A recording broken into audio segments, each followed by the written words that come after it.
Hey, everybody. Hope you're doing well today. Welcome to Marriage Communication Secrets, 5 little known skills to transform your relationship. In this session, we're going to look at skill number 4, ask for what you need. And I think you're going to find this really, really helpful. Hi, my name is Kelly. I'm a pastor, police chaplain, marriage coach, and author of this book, Turn It Up, How to Have the Lifelong Marriage That You Really Want. In this course, what we're looking at is 5 skills to transform your relationship, 5 tips, if you will, 5 secrets that a lot of people don't know. The first one was respond, don't react. The second one, listen to understand and let your spouse know that you do. Third one is don't should all over your spouse. And here we are, session 4, ask for what you need. What do you do when you need something? Do you should on your spouse, like we talked about in the last session? Do you drop hints? Do you ask indirectly? I had one couple tell me this. They said, well, she doesn't really ask. What she does, however, is kind of make a statement. Like if she would like you to turn on the heater because it's cold, she'll say, it's cold in here. And he's supposed to pick that up. I guess that's a hint. Maybe that's indirect. Anyways, if she wanted him to turn on the heater, she could say, hey, would you turn on the heater? It's cold. Or whatever. Some people ask indirectly. The other thing is, do you say, or do you feel sometimes, if he or she loved me, he should know what I want. Yeah, so we get caught up in this kind of assumption. Well, if you really loved me, you should know. Well, sometimes we don't know because you got to remember your spouse is not a mind reader.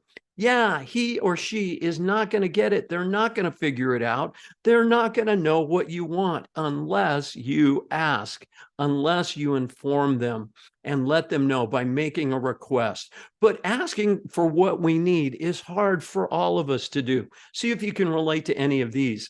The biggest thing that I experience, and I think all of us do, is that we don't want to admit that we have needs.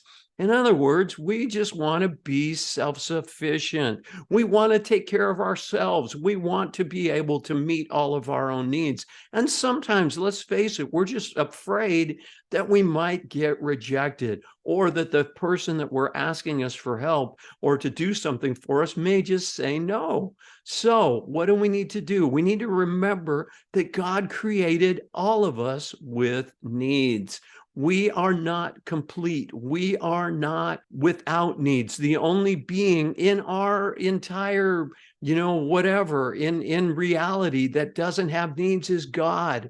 And that really is what the devil tempted Adam and Eve. He said, you can be like God. And basically what he was tempting them with is that they would not have any needs. All of us need God. All of us need people. We need our husbands and our wives, but we need other people as well, friends. Needs, create unity and closeness in a relationship. Needs allow your spouse to help you, and he or she probably wants to do that, but until you let them know what you need and make a request, they're not going to do that, or they're not going to know and not be able to help you.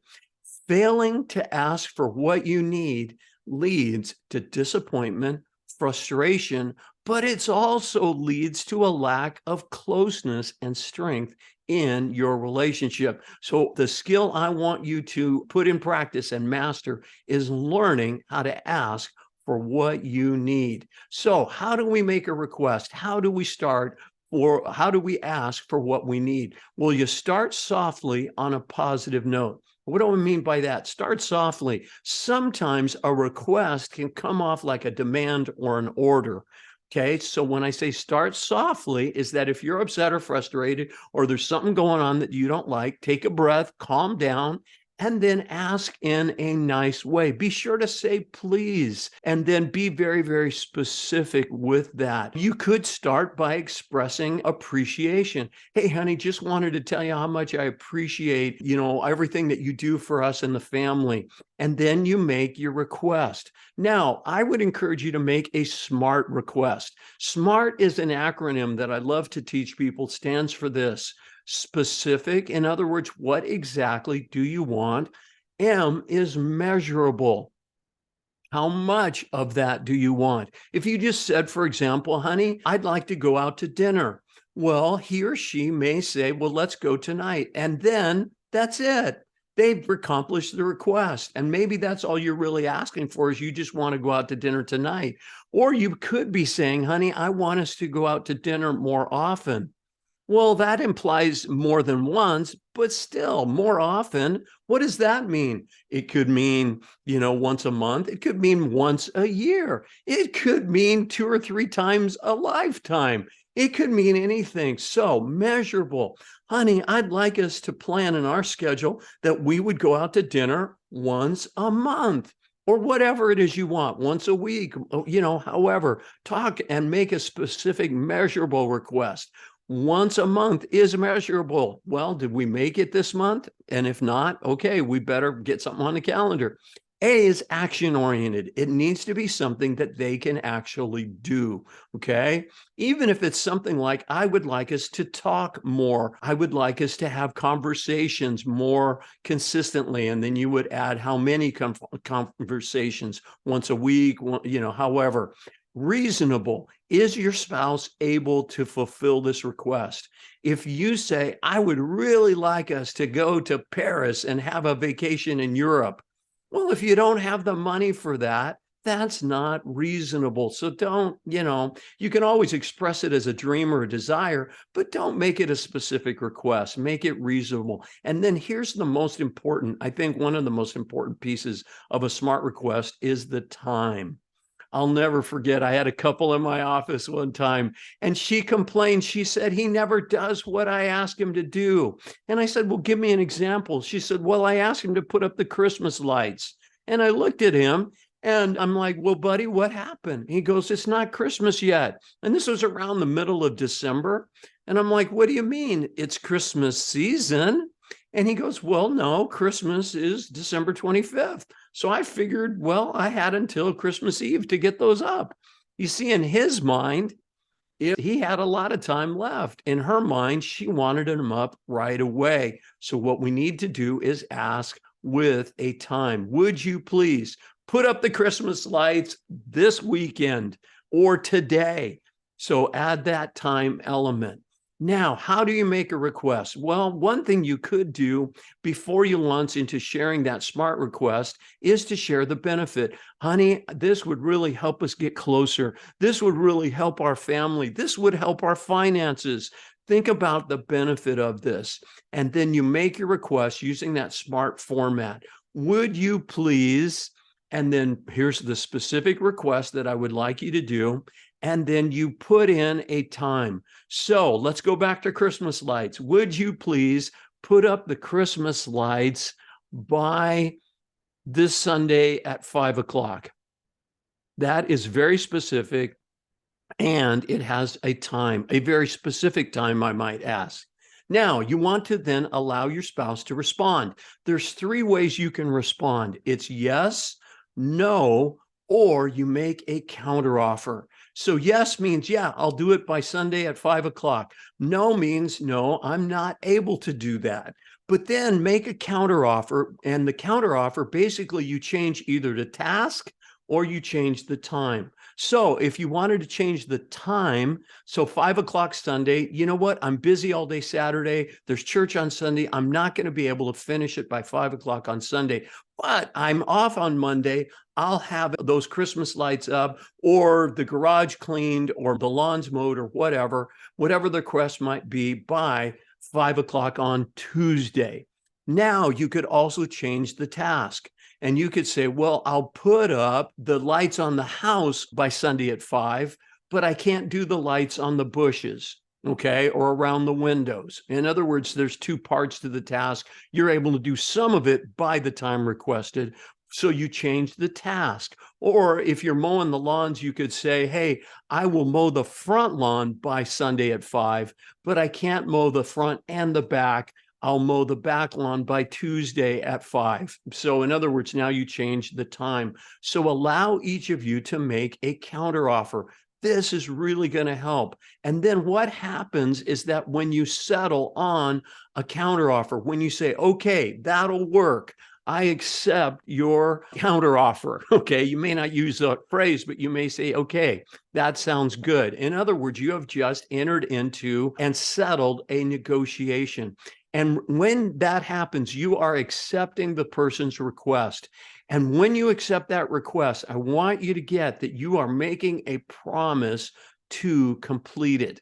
And this is an opportunity to demonstrate your love. Romans 5:8 says that God demonstrated his love for us in this, that while we were yet sinners, Christ died for us. So God didn't just say, I love you, he demonstrated it. And by fulfilling the requests of your husband or wife, you are able to show him or her that you love them. You are demonstrating your love by fulfilling their requests. Now, there's lots of other ways to demonstrate love, but let me just include that one.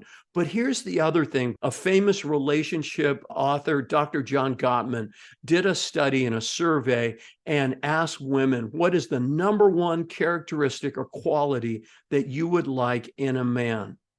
You want to know what the number one answer? The number one answer is trustworthiness. Yeah, women want someone they can trust. And how do you demonstrate your trust? It is by doing what you say you're going to do. Go old school on this. My word is my bond, and make a promise and then fulfill that promise, because then your wife or your husband is going to know, what can I count on you for? What can I count on you to do?